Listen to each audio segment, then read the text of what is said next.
열왕기상 말씀을 살펴보려고 합니다. 이 말씀을 통해서 왕들의 역사를 주관하시는 하나님의 섭리를 저희들이 잘 배울 수 있도록 도와주십시오. 예수님의 이름으로 기도합니다. 아멘. 21번째 열왕기상 순서입니다. 자, 먼저 1번 질문입니다. 열왕기서의 저자는 누구입니까? 여러분, 열왕기서를 보아도 누가 기록했는지는 나와 있지 않습니다. 대신 이 유대인들의 전승에 따르면요, 이 열왕기서는 다윗의 죽음으로 시작합니다. 다윗이 죽고 솔로몬이 왕이 되는 것으로 시작해서 이스라엘이 완전히 멸망하는 것으로 열왕기서가 끝나거든요. 그러면 열왕기서의 저자는 이스라엘이 멸망하는 것을 지켜본 사람이지 않겠습니까? 자, 이 유대인들의 전승에 따르면요, 열왕기서는 예레미야가 기록했다라고 이렇게 전해져 내려오고 있어요. 근데 그럴 가능성이 아주 높은 것이 열왕기서는요, 선지자가 중요하거든요. 그러니까 선지자 중심의 역사서입니다. 그리고 예루살렘이 멸망하는 것을 지켜본 선지자니까 유대인들의 전승대로 예레미야가 열왕기서를 기록했을 가능성이 가장 크죠.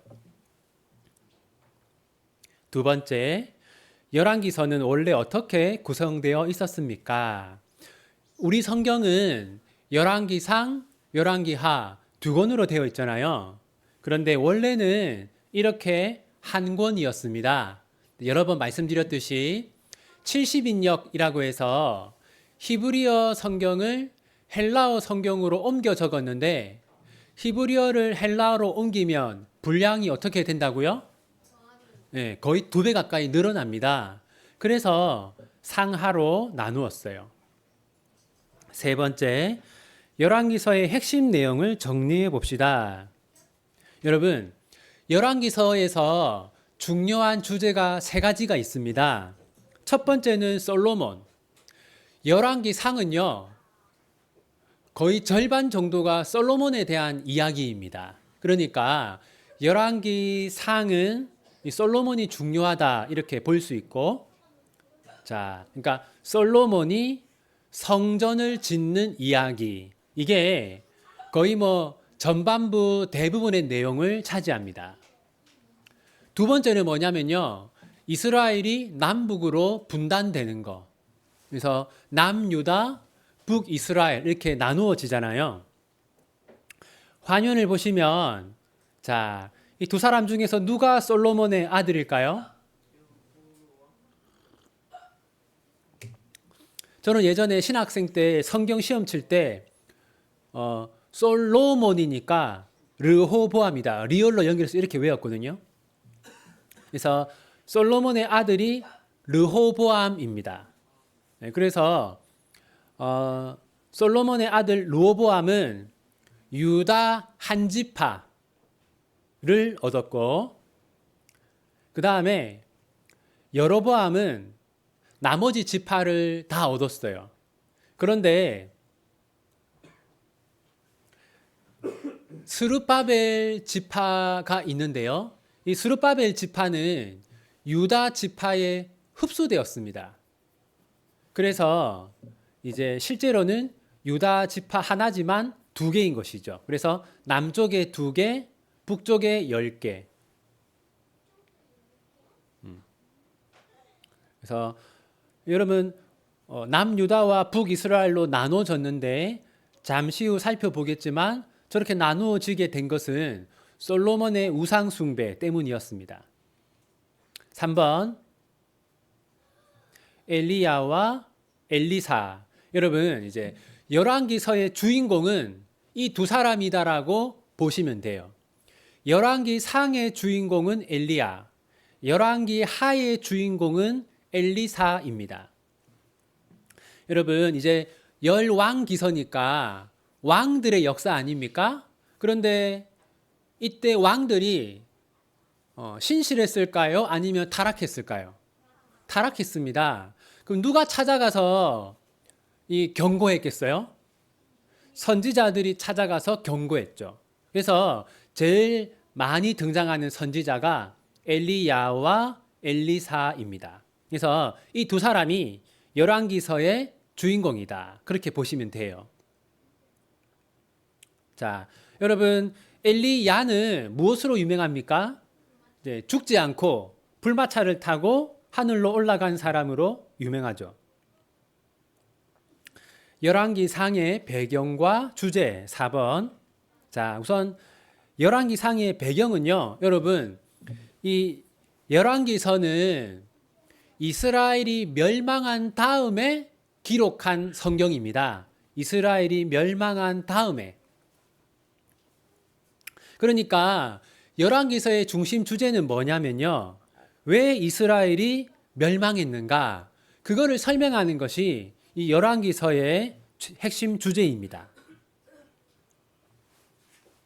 그리고 열왕기서를 보면요.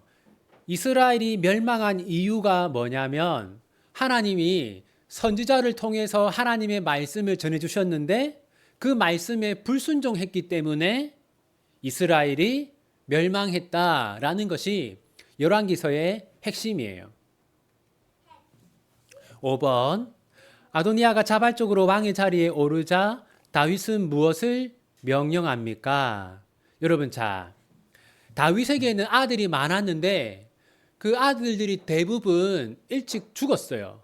하나님의 저번 시간에 말씀드렸죠. 다윗이 우리야를 죽인 것에 대한 심판으로 다윗의 아들 4명이 죽었다.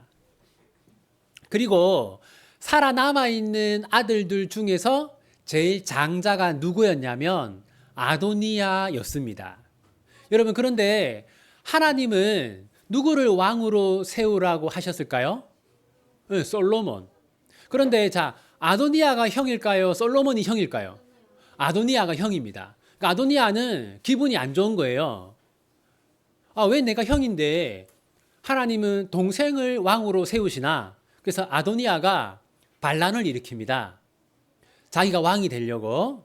그런데 이제 아마 이제 신학자들은요, 뭐라고 얘기하냐면 아마 이때 다윗의 정신이 온전치 않았을 것이다. 그렇기 때문에 아도니아가 그 틈을 노리고 자기가 왕이 되려고 했을 것이다 라고 얘기해요.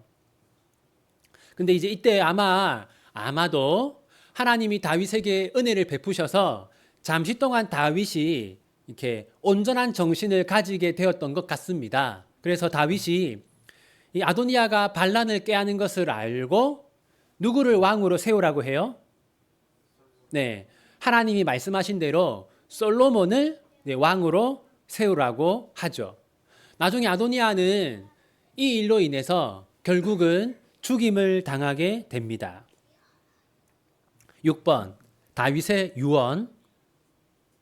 자, 다윗이 이제 죽기 직전에요, 솔로몬에게 유언을 남깁니다. 뭐라고 하냐면 다윗이 솔로몬에게 무엇을 지키라고 했어요? 여호와의 명령을 지키라. 네, 여러분, 근데요, 여기서 하나님의 명령이라고 할 때 이 무엇을 말하는 걸까요? 여러분, 열왕기서에서 하나님의 말씀은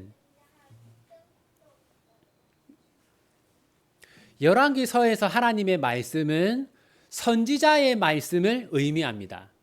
그러니까 열왕기서에서는요, 누구를 통해서 하나님이 말씀을 전해주냐면 나단, 아히야, 엘리야, 엘리사와 같은 선지자를 통해서 말씀을 전해주세요. 그러니까 다윗이 솔로몬에게 남긴 유언이 뭐냐면 선지자들의 말을 잘 들어라. 그게 다윗의 유언이었습니다. 근데 왕들이 선지자의 말을 잘 들었을까요? 듣지 않았을까요? 듣지 않았습니다.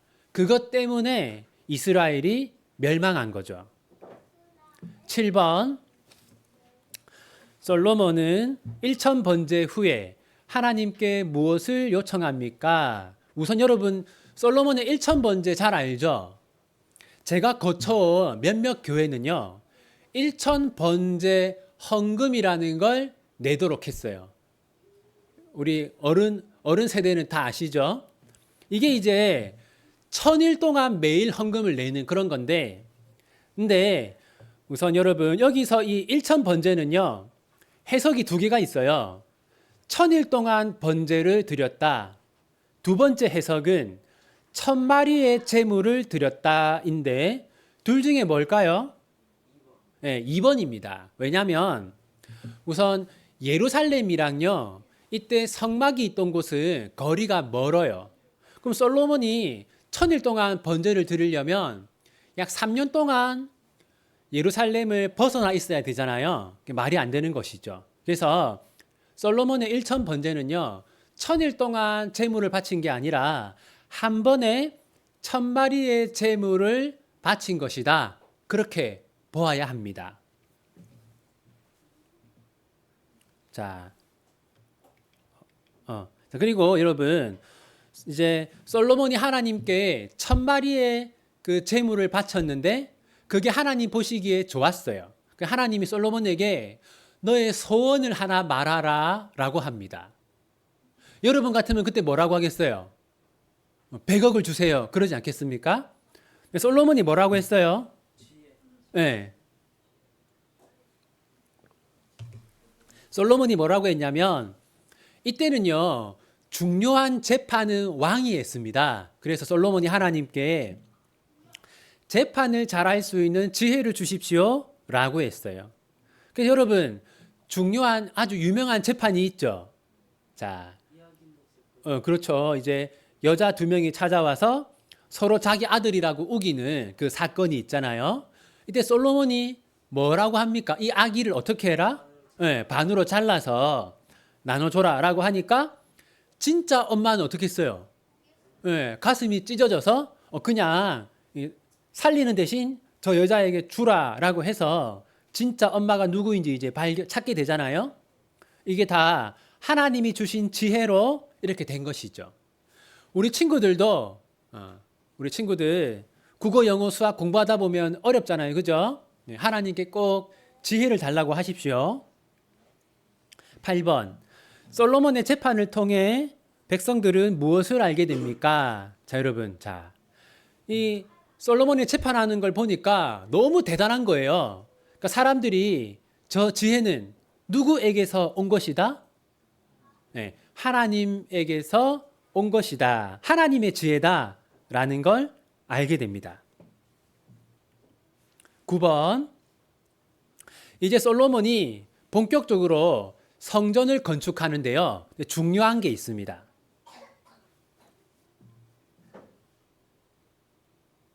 자, 여러분 여기 보면요. 한번 여러분 교재 밑줄 그어 보세요. 6장 12절 부분에요. 내 모든 계명을 지켜 그대로 행하면, 한번 여러분 교재 밑줄 그어 보십시오.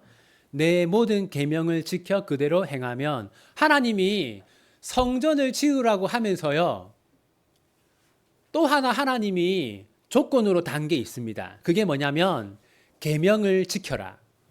이제 이런 거죠. 솔로몬이 이렇게 오해를 할 수가 있었어요. 어떤 오해냐면 성전만 지으면 하나님이 나에게 복을 주실 것이다. 근데 여러분 생각해 보세요.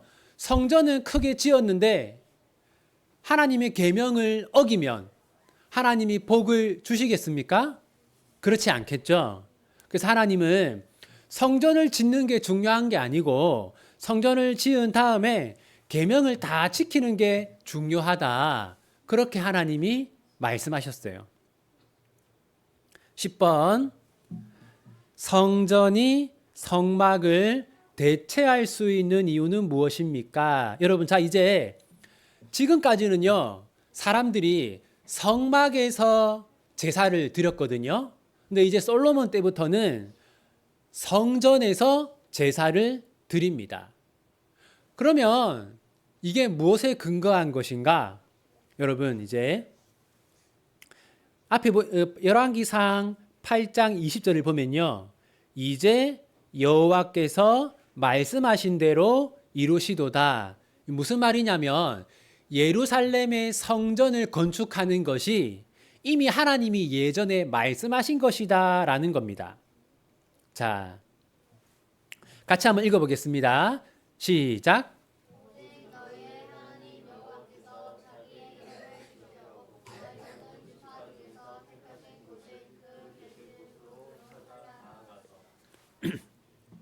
여러분 보세요.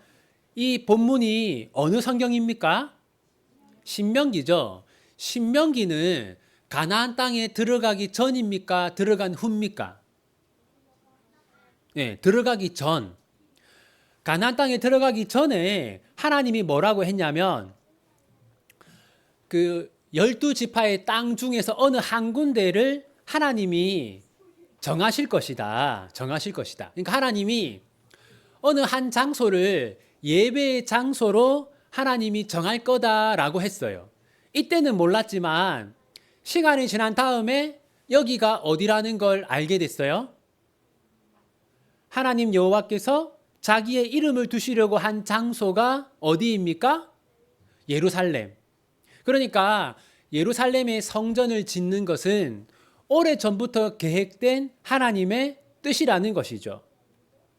네. 11번. 자, 하나님은 성전 낙성식에서 솔로몬에게 무엇을 명하십니까? 자, 여러분, 솔로몬이 성전을 지으니까 하나님이 두 개를 약속했어요. 하나는 뭐냐면요. 이거는 무조건적 약속이에요. 그러니까 솔로몬이 순종하든지 하지 않든지 하나님이 지켜주시는 약속. 그게 뭐냐면 다윗 왕조를 지켜주신다. 그러니까 여러분, 다윗의 후손들은 대대손손 이스라엘의 왕이었어요. 이것이 하나님의 약속에 근거한 겁니다. 보시면 여러분, 첫 번째 르호보암부터 20번째 시드기야까지 한 번도 빠짐없이 다윗의 후손이었어요. 북이스라엘은 그렇지 않았거든요. 자, 그리고 예수님도 누구의 후손이에요? 네, 아브라함과 다윗의 자손 예수 그리스도의 계보라. 그래서 솔로몬이 성전을 지었고 거기에 대한 하나님의 축복이 뭐였냐면 대대손손 다윗의 후손이 다스릴 것이다. 2번. 여기까지 하고 마칠 건데요. 자, 2번. 2번은 무조건입니까? 조건입니까? 조건이죠. 자, 조건적 약속은 뭡니까? 순종하면 어떻게 된다? 가나안 땅을 차지하게 된다. 그러면 불순종하면 가나안에서 쫓겨나게 되겠죠. 자, 여러분, 이 한번 보십시오. 이제 이거 아주 자, 저기가 우리가 가나안 땅이라고 부르는 저기를 팔레스타인 지방이라고 해요. 자, 저기가 팔레스타인 지방이고 이제 초록색은 팔레스타인 사람들이 살고 있고 흰색은 유대인들이 살고 있어요. 1946년도에는 누가 더 많이 살았어요? 어떤 색깔이 많아요? 네, 1946년에는 팔레스타인 사람들이 많이 살았죠. 자, 그런데 이제 오늘날 지금은 누가 더 많이 살아요? 자, 저게 이제 이스라엘의 인구가 늘어난 건 아닙니다. 저 팔레스타인 땅에서 유대인의 인구가 약 60%, 팔레스타인 사람들이 약 40%입니다. 그런데 대부분의 땅은 누가 차지하고 있어요? 유대인들이 차지하고 있죠. 네, 여러분, 왜 유대인들이 원래 1946년 이전에는요, 유대인들이 주로 어디에 살았냐면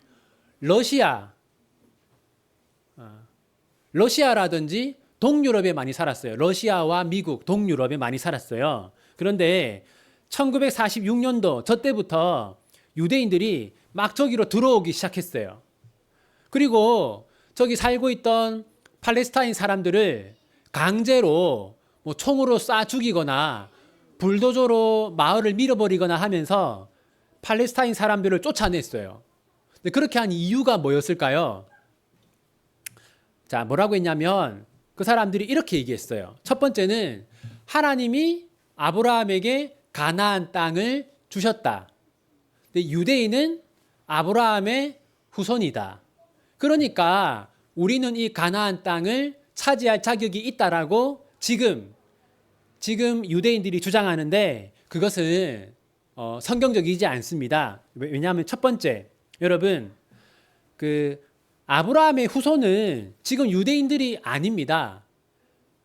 유대인들이 아니고요. 여러분 갈라디아서나 신약 성경을 보면 누가 아브라함의 후손이라고 해요? 예수님을 믿는 사람들이 아브라함의 후손이라고 해요. 그러면은 유대인들은 예수님을 믿어요, 안 믿어요? 안 믿잖아요. 그러면은 지금 유대인들은 아브라함의 후손입니까? 아닙니까? 아니죠. 그러니까 유대인들이 아브라함의 후손이라고 하면서 팔레스타인 사람들을 추방하는 것은 옳지 않아요. 그다음에 두 번째, 하나님이 솔로몬에게 뭐라고 했습니까?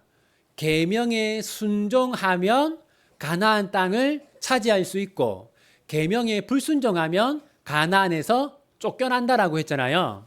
그러니까 유대인들이 가나안에서 쫓겨나서 오랫동안 방황하지 않았습니까? 그건 뭡니까? 하나님의 말씀에 불순종한 하나님의 심판이었어요. 그러니까 지금 유대인들이 팔레스타인 사람들을 강제로 몰아내려고 하는 것은 잘못된 것이죠. 자, 여러분, 저게 어느 나라 국기일까요?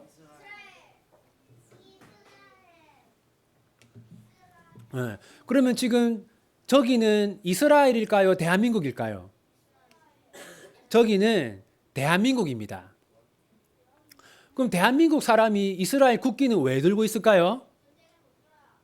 전쟁을 멈춰라. 자, 이거 한번 보세요. 여러분 지금 국기가 여러 가지가 있죠. 어느 나라 국기가 있습니까? 미국, 그리고 대한민국, 그리고 이스라엘. 여러분, 자, 저 사람들이 대부분 기독교인입니다. 왜 기독교인들이 갑자기 미국 국기, 그리고 이스라엘 국기를 들고 있을까요? 자, 이제 우리 대한민국의 기독교인들 중에서는요, 미국을 하나님 나라라고 생각하는 사람들이 있어요.